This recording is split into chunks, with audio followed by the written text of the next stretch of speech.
Hey, and welcome back to the All My Love Lucy podcast. Today we have our third interview episode, and it was such an honor to interview this guest. He is a beloved husband to his high school sweetheart, Cher.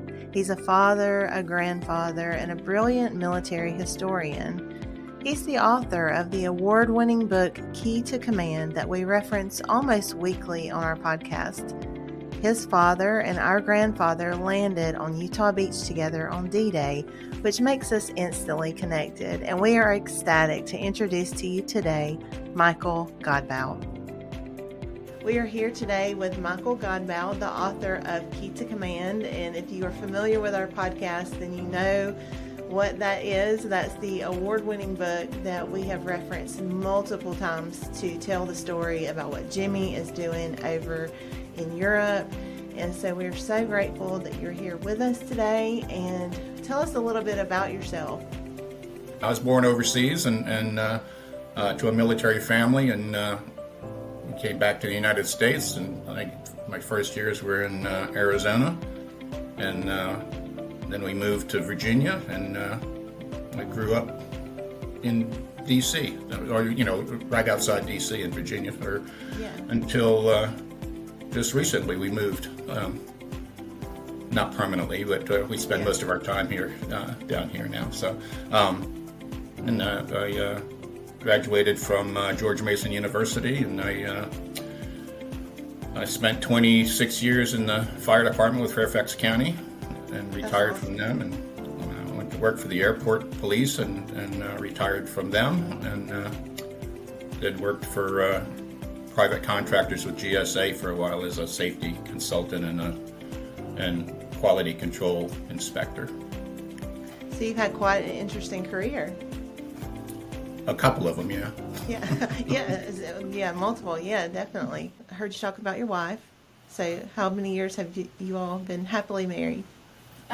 Well, we've been married 46 years, I think, is what we came up with, and two of those were happily. So we've been married 46 years. Notice I haven't had my husband on to interview him lately, or at all. So I wouldn't want to ask him that question. And you two have several children I read about in the book. Right. We have a daughter and 2 sons, and 3 grandchildren. Awesome. I bet they keep you busy, and you're waiting on a baby, right? Well, yeah, yeah. So that would be the third. That would be the third one. We're already counting her. Yeah. So she's not here yet. No, actually, she was supposed to be here day after tomorrow, but we might give her a little longer. Yeah. A little longer time. So. Well, I'm excited for you about that. So as we have mentioned many times before, our grandfather, Jimmy, and your father, Joseph Godbout, were in the 50th Signal Battalion together and landed at Utah Beach together on D-Day. So tell us about your father. Well, he was, after the war, he got out in 1945, and then he went in prior to the war. He went in 1940, and into the Army, into the Signal Corps, and then when the United States got involved in World War II, then the unit that he was with the 3rd Signal Service Company in Massachusetts. He was transferred from that to the 50th Signal Battalion and sent to New York, and was put on a boat to go to Iceland. That was prior to December 7th. Well, then so the boat was scheduled to leave, I think, on the 12th. I would have to look. I think on the 12th or the 15th. Well, it was December 7th happened, and they changed the shipping priorities, and they were delayed. And then he did leave on the 15th for Iceland, and he spent almost 2 years there. And from there, the battalion was transferred to England, and became the Signal Battalion that would be responsible for all of 7 Corps signal responsibilities. Yeah, I've been sticking in the England and France area right now because of the letters and the time frame. I have not. I've read bits and pieces about Iceland, but I did not know anything about Iceland before the book. So, well, of course, any of it, but that's been interesting the bits and pieces that I have looked at. But as we get finished with the letters, I'm going to go back to the beginning and read more about that. So And I don't know that your grandfather was in Iceland necessarily. I'm not sure. His sister, I asked her about it, and she says she thinks he was, but I don't know for sure. Yeah, I can go back and look through the morning reports and see if I can find his name, and if I do, then I'll send it to you. Okay, great. I've loved getting those, and of course I don't really understand all of what it means, but you've been so helpful to every question that I've had. I really appreciate that. So I know every time I have some question, I'm like, I don't have any idea what this means. It's been nice to have someone to explain it to me. So were you always interested in his military career? Have you always been interested in I've that? always been interested in military stuff. As a youngster, we'd play Army, and so my father got out of the military in I guess around 1960, 61, something like that, and he went to work for the federal government in Department of Defense, doing the same thing he was doing when he was in the Army, and so all the people that used to come over to the house, or we'd go over to their house, were all military. So it was.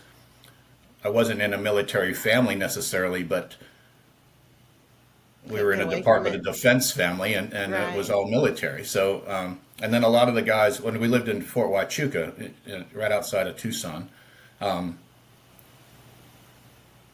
was the only thing there was the Army base. So everything was Army. Right. Yeah. So I don't know if that's what.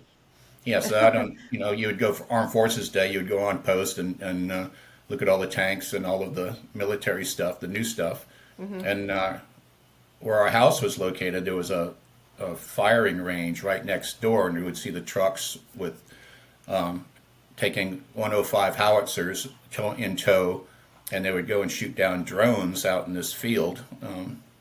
It was a big field, and so we'd see the gun flashes at night, and we would see the flak dots on the horizon when they were trying to shoot the drones down. So I don't know. That was maybe the influence. The military part of it. Yeah, I'm sure that would spark a huge interest in it. My dad was in the National Guard, in the Army National Guard, and so I was at a lot of the National Guard events and things like that growing up, but he wanted me to go in, and I didn't want to. So I was somewhat interested in it, but I was not keen on getting involved. But now that I'm older, I look back and think, man, even with my dad, I wish I had sat down more and talked to him more about things. So when did you, moving on to the book, when did you first know that you wanted to write a book about all of this? Well, it didn't start out that way. It started out with taking my father back to Europe for the 50th anniversary. Right? So, and it wasn't even my idea; it was my brother's idea. He said, we should take him back. So, we talked to him about it, and he said, yeah, he would be interested. So then we started asking him questions about where he was and where they were stationed and things like that. And like your grandfather, he was an enlisted person, so he had names of places and routes of travel, but they weren't exact. They were far less than exact, actually. He would give us the names of towns and stuff. So I would take him with me over to I went over to the archives, the National Archives, by myself, and I pulled all the records that they had on the 50th Signal Battalion, which were few. It was mostly all pre-war material. Right. From that, I was able to start a roster and put together a roster. So then I started calling people and the veterans and interviewing them and asking them questions. And then I started looking at 7th Corps, because that's who they were with, 7th Corps and Iceland Base Command. So from the 7th Corps and the Iceland Base Command documents, I was able to piece a lot of stuff together, and then the shipping, the shipping convoys and stuff, I was able to piece that together after a while. And then I would spend, I don't know, months in the still photo sections of the National Archives and pull up photos of that I could find. And then the Red Cross, which is in the book too, and that's in the book because of a lot of photos that they had, especially in Iceland. I did a little blurb on them in the book because there was a romance between Lieutenant or Captain Taylor and one of the Red Cross workers that was in Iceland, and they ended up getting married, and his son gave me a whole bunch of stuff for the book. So awesome. They were a pretty good influence on the guys in Iceland, because Iceland was very dreary, and they had a number of suicides there because of the lack of trees and stuff. Yeah. I read the one part about, I think this was in Iceland, where they were playing cards or gambling or something, and someone got shot, and it was someone that they all loved, and I can't remember. Yeah, that was Gray Bear was his name. Yeah, Yeah. He was. And that was. I don't know. I don't know if that was just a particular problem with people that fighting amongst themselves or something else. But there was another guy, another Lieutenant Adams. He committed suicide over there. Oh, that's awful. Part of the battalion. Yeah. That's terrible. In the acknowledgments in your book, I love that you said this about the 50th Signal Battalion and your research. You said it opened my eyes to the accomplishments and achievements of an often neglected segment of our military services. And then when you said your daughter would ask you why you were doing this with the book and everything, you would reply, so the little guy was not forgotten. And I love that. I love that you did this so that they would get the recognition that, like I've said, I didn't know anything, and now that I'm learning more, I do realize there's not a lot of information about them out there. No, they're not about. You're not going to find anything much about graves registration. Or I don't know. There are so many service people that provided service and material for the fighting battalions or then divisions that they're all behind the scenes. Now the Signal Corps is not necessarily behind the scenes; they're up with the fighting group, but there's still not a lot written about them. But you can find, I don't know, probably 100 books on Patton or the 4th Division or the 1st Division, and certainly all the generals. So. Yeah, when I first started trying to research based on my grandfather's papers, I thought he was a mortar gunner because that's what his paper said, but it said the 50th Signal Battalion, which I didn't understand that you would have been part of communications and not part of doing the mortar gunner activity or responsibilities. And so it's just been, I can't express to you how much this has just brought out to us that we didn't have any idea. And we have always felt like we didn't really know our grandfather anyway because he was already passed away when we were born. But this does give us a really great appreciation for him and respect for him, and not really that we know him better, but just that we can honor him better, I guess is the way what I'm trying to say. So this has been wonderful. And so tell us a little bit about the experience of writing the book and meeting the veterans and interviewing them and capturing their stories and their firsthand accounts and everything. I love those parts of the book. Oh no, it was. It's great fun. It was, you talk to somebody and a lot of times their stories weren't exactly how it happened, because now I would get their stories and it wouldn't jive with what the paperwork is saying. But they did different things. Like there's one fellow that I talked to, and he said that, and he landed on Utah Beach. He was in the other landing craft, the your grandfather and my father landed off the 709. This guy was on the 710, and he was the lieutenant. And he said the captain of the boat wasn't going to take him in closer, and he pulled his 45, and he was forcing him to go in deeper. Well, that I don't think that is true. Right. And he said he was on an English landing craft, which is not true either. It's like he was on a U.S. landing craft, but they also were involved in a number of landing exercises, like Exercise Tiger, which a lot of people were lost, and not from the 50th, but overall. And so I think some of the guys get their stories mixed up between landing exercises and the real thing. Right. Yeah. But for the most part, a lot of what they had to say was really interesting. And then they would send me things. I had guys send me stuff, just all kinds of little papers and ID cards and different things. And I interviewed the guy that the captain of the landing craft, the 709, and I went to New Orleans and saw him there and went through the museum with him. Oh, yeah. And he showed me all kinds of stuff during our walkthrough through the museum.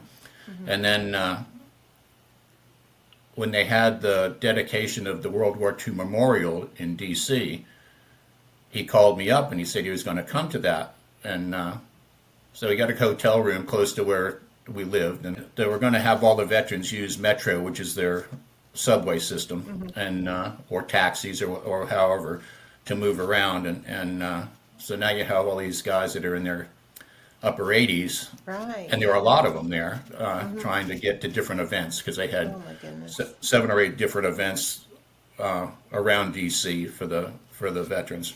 Mm-hmm. So I got my car and I told them, just give me a call and I'll meet you on this corner and I'll drive you to the next event. You won't have to mess with all of this stuff. So we did that, and then that evening we went to dinner with him down in Alexandria, awesome. His wife and my wife, and they were just, they just stayed in contact with us mm-hmm. for, after the interviews. Yeah. Yeah. That's incredible. I know that was a great experience for you to be with them. Yeah, no, it was really great. Yeah. Yeah. Wow.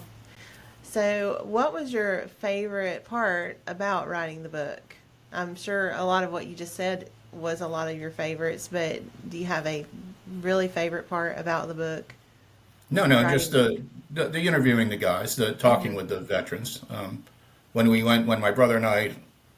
So my father didn't go with us over to mm-hmm. Europe for the 50th. I don't know if you knew that or not, but he didn't go. So just my brother and I went.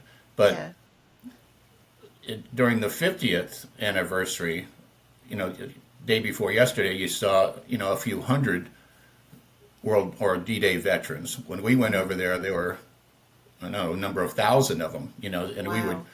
we would, step into a pub or a bar or a restaurant, and these guys are all talking, and we would just sit there and listen to them. Awesome. Yes. So it was the contact with those guys. It was the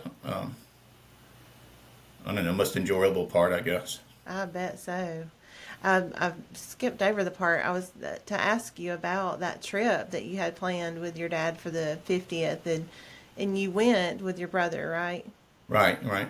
So tell us about that. I know you've told a little bit about it, but he was supposed. My father spoke French fluently, right? So, which would be a big plus over in France.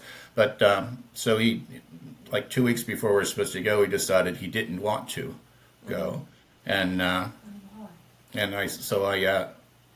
he told me, and I asked him why, and he goes, "Well, I didn't want to leave." My mother, or your mother, meaning his wife. Right. So, So I went. I figured, okay, well that's your excuse. That's it. So I went over to his house. I don't know, a couple of days later, and they were sitting there in the living room, my mother and my father. And so I looked at my mother and I said, "Did he tell you?" And she goes, "Yeah." So I said, "Okay." And she goes, "I'd love to go." So, so I said, "Okay, well, you talk to your oldest daughter, my sister," and I said, you can make arrangements. The government will pay for your passport and a whole bunch of stuff because her brother was killed over there, Oh, wow. and so they would provide a lot of things to help the relatives get over there to put flowers on their graves and stuff. Right. And Awesome. so she did, and I told her I'd meet her in Heidelberg on a certain day, and she goes, "Okay." So then I looked at my father and I said, "What's What's your your excuse excuse? now?"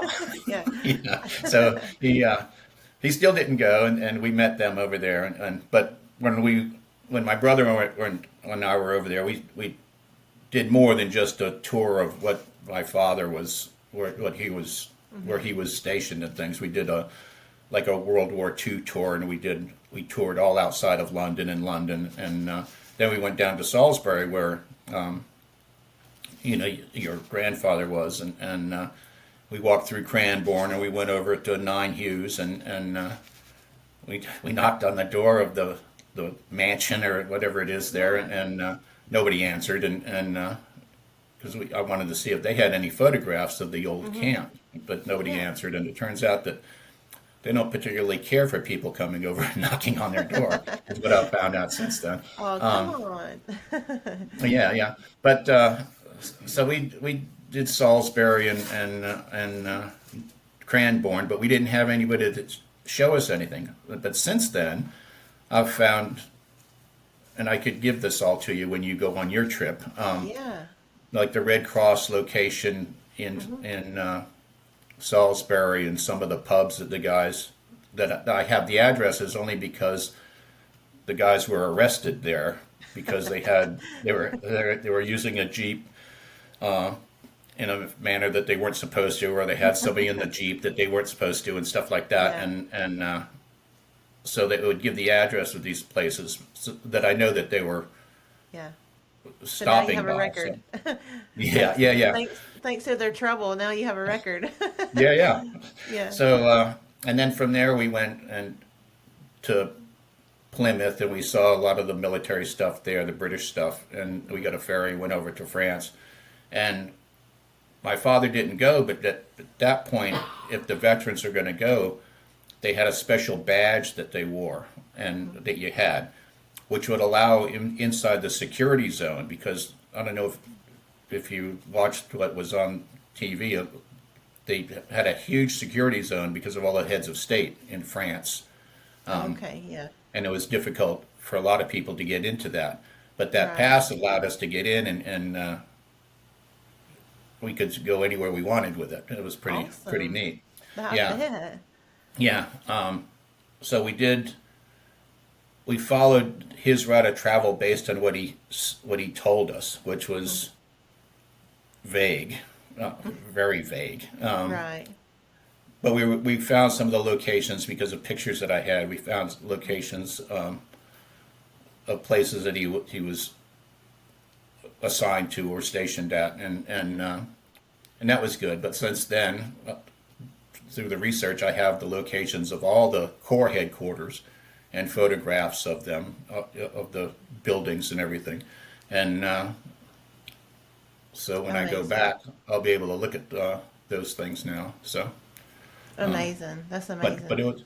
it was yeah, it was a good trip. Oh, All in all, I bet it was just amazing, the whole thing. I've talked to Megan about, I said, we need to get together with Michael and his wife and take a trip and go over there and let him take us on all the places. Are well, y'all you're down for welcome. that? Yeah, yeah, you're welcome. I'm. It turns out I have a friend from the fire department that has a travel agency who's had it for the Okay. last 20 years, and I'm going to get with him maybe next week and start planning because I want to go next year. I was going to go in the COVID year, but that Yeah. everything was messed up. So I'm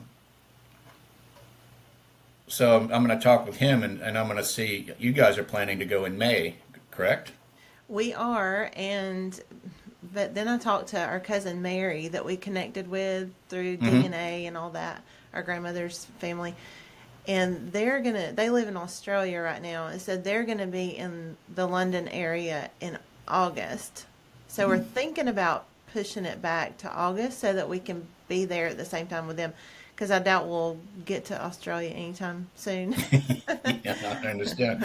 Well, see We're that, and now I was planning on August, late July or August, because really, the weather in Normandy in June is a little chilly still, yeah, and it was rainy, and so I was thinking, but that's why I want to check with this guy and see what I want to get the best bang for my buck too. If that's right. where the prices are really high, then maybe I'll adjust a little bit. But yeah, yeah, we Well, can that would talk be if neat. we're there at the same time. We can certainly hook up and Absolutely. Oh, that would just be amazing. All of yeah. us there at the same time. Yeah. But I have like any of that information that you want on places. If you're just gonna stay in England, I don't have a lot of stuff on that. But Nine Hughes and Cranbourne and all that, I have some. Yeah. But if you were to go over to France and look at stuff, I have the locations of all of the places that they were staying. Yeah, Megan definitely she wants to go to Paris, and then while we're over there, we said let's do a few things while we're there that in relation to Grandpa Jimmy. So yeah, definitely I'll get with you about that. Yeah, so well, if you go to Paris, you need to go to Normandy because that's Oh yeah, yeah. yeah. Yeah, So definitely. I said if I'm going to get on that Eurostar and go over there, I'm seeing Normandy. If I'm there you going to go. go under the water on that train, The I'm channel. definitely yeah, a little nervous about that. Well, it took us this long to get over there. I think we kind of put all this off for so long because I'm terrified. Well, Megan's afraid of flying too, but I'm terrified of flying. Just I've flown before, but I hate it. I'm terrified. It's a miserable experience for me. And I never. Vodka. That's what someone else said. They said the key is knock yourself out. The key to flying is just knock yourself out. But I never dreamed that I would actually physically get on the plane to go over the ocean. So, but it was wonderful. We had a great trip, and the plane ride was perfect. And I know that's not every time, but it was good enough to where I will do it again. Uh-huh. So, Well, good. Good. yes, I'm. It kind of took the edge off, I guess. So, did you have any idea that the book would be so successful? And tell us about the award that it won. Well, I don't know how successful the book is, It uh, is. but I, you have to have reviews of the book to be able to post stuff. So I sent it to the Military Writers Association for the review, and then it kind of went into limbo. They were talking about medals and how they were breaking everything down, and I forget what the term they used, but it was you didn't know whether it was going to qualify for a medal or it wasn't. It was in that area, but then I read something that said, well, that could mean they don't know whether they want to give you a gold or a silver or a bronze, so it's in that area. So we went for I don't know a couple of weeks just wondering where it was going to be because you don't get the review until after they decide on the medal status. So Okay. then they finally sent me a thing that said with the review saying yes, you won a medal, but we won't tell you what it is until I don't know something else. There was another delay. Yeah. But we went down to New Orleans for the medal ceremony, and that was fun. Yeah. Is that when you found out which one it was, or did they tell you before you went Yeah, to New Orleans? they told you. Oh, I think they told you right then. I think that's when you found out. They announced all the different categories because there might be 15 different categories for the bronze medal. And so mine was in history, and there's others. So I think there were 4 or 5 of us for the bronze medal. So, Well, that's awesome. Well deserved. The parts that like I said, I haven't read the whole thing yet because I'm sticking in the parts that are aligned with where we are in the letters. But what I've read, I've just been so impressed with it. So, tell us about the title. What the meaning of the title is. well, that's the battalion. I told you this. It's still an active battalion, right? And if Right. you look at their distinctive unit insignia, that they wear on their epaulet, their motto is "Key to Command," and the coat of arms is an old key, like a church key, Right. and or skeleton key. A church keys, I guess, a can opener. Yeah, yeah. But Yeah. So I struggled for a long time on what the title would be, because when I took it in, it was just the 50th Signal Battalion and Unit History, and the guy goes, "No, that's not going to work." Right. So then I came up with Key to Command, and that was taken from their unit insignia. That's perfect. Perfect title. Yeah. I love it. I love it. And so tell our audience where they can purchase your book. I know I got mine off of Amazon. Where else can you get the book? Well, the publisher said Amazon and Is it Barnes and Noble? Barnes and Noble and any reputable book dealer Yeah. is what they So practically said. So, anywhere. They Google it and you'll quickly find it. And but Amazon, you can get it in a couple days. yeah. So, That's probably or Mascot Books. That's the publisher. They have it as well. So okay, mascot books. Okay. yeah. And so, are you still researching these days? What are you up to these days? You and your wife, I know you're retired, right? Oh yeah. We really don't do anything. We sit here at the beach and we walk the beach. Hey, Not as that's- much as I want or she wants me to do, but I'm still right now. I'm researching Seventh Corps, and I've been contacting the sons and daughters of the Seventh Corps veterans. Seventh Corps, awesome. Yeah, so So you're- they've sent me a lot of pictures and a lot of material that I'm looking through now because that's Okay. something like the 50th Signal or any Signal battalion. Nobody knows anything about the Corps, and that's the hub of the wheel that's making all the decisions. So Yeah, I keep seeing that, and of course, like I told you, the badges that we found, and I was confused about all that. So yeah, so can we expect another book? well, we'll have to see. Yeah. It takes a long time to gather all that material and then sort through it. Oh yeah, but you're the man for the job, though, I believe. You'll see. Well, see this? I don't know. Oh yeah, you can. So are you going to go back? Oh, we talked about going back to Europe. You're going to go back there, and are you going to do the whole tour again? Are you going to trace their steps again, or are you just going to go to certain areas? Well, I don't know yet. My sister wants to go. My younger sister wants to go, and my wife doesn't. She doesn't know whether she wants to go or not. So it depends. She's not overly enthusiastic about military history, and if we're looking at a battlefield, she's So I want to see the places that I missed when I went the first time, and I want to kind of follow that route, and that takes you out of Normandy if you're in France, out of Normandy and in and around Paris, so you get to see Paris, and then up around Shot. You can see the cathedral there, and then into Belgium, and then into Germany, and so. How much of it? How lengthy is that trip? How long do you have to have over there to really get to see it all? Well, we did it in I think a little over 2 weeks in '94, but we didn't concentrate on just that. We were all over the place.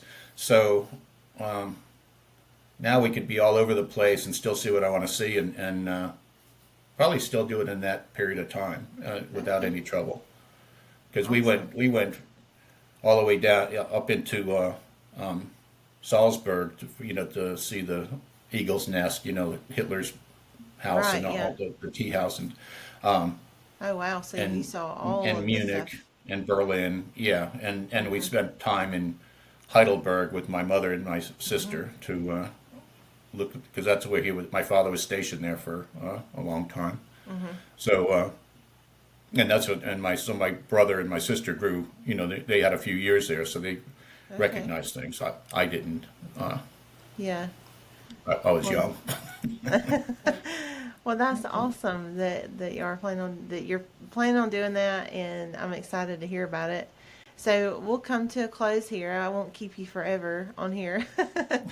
I could keep you on here forever and ask 1,000 questions, but two questions that we are asking all of our guests, and the first one is, what is, besides your book, Key to Command, that we love and are so grateful for, what is another book recommendation that you would like to give us?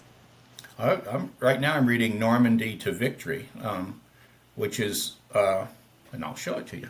That sounds interesting. Well, it's General Hodges' book, Okay. Normandy to and Victory. yeah, and so it's the war diary of General Courtney Hodge and the First U.S. Army. So that's what Seventh Corps fell under, and Okay. so his aide every day wrote a brief on what the general did.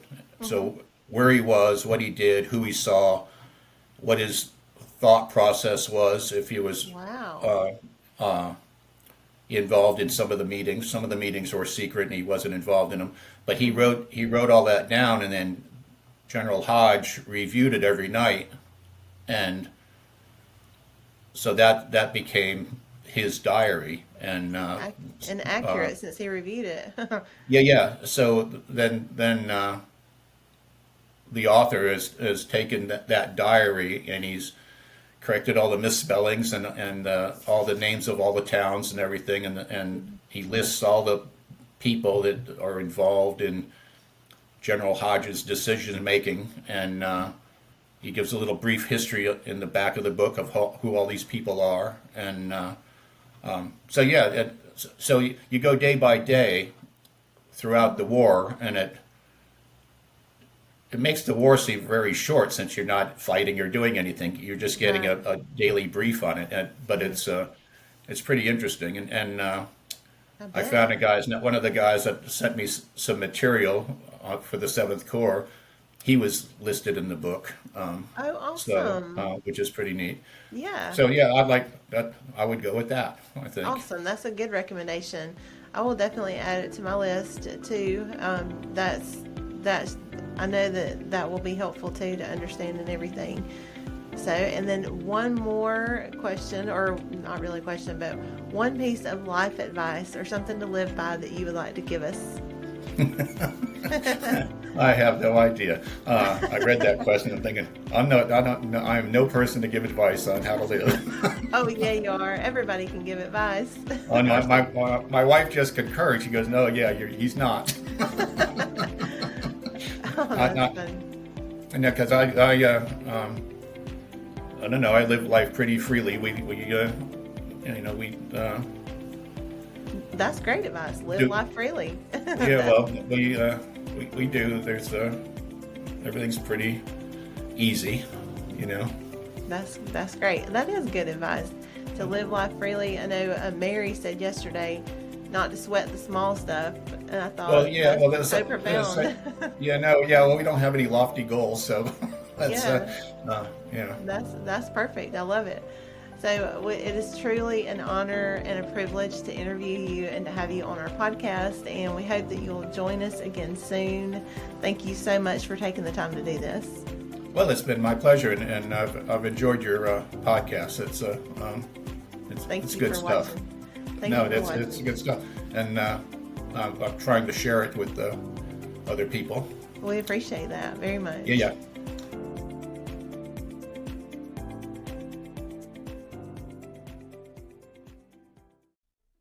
If you are hearing this message, you've listened to the entire episode, and for that, we want to thank you from the bottom of our hearts. We truly hope you enjoyed this episode, and we hope you'll return for the next episode of the All My Love Lucy podcast.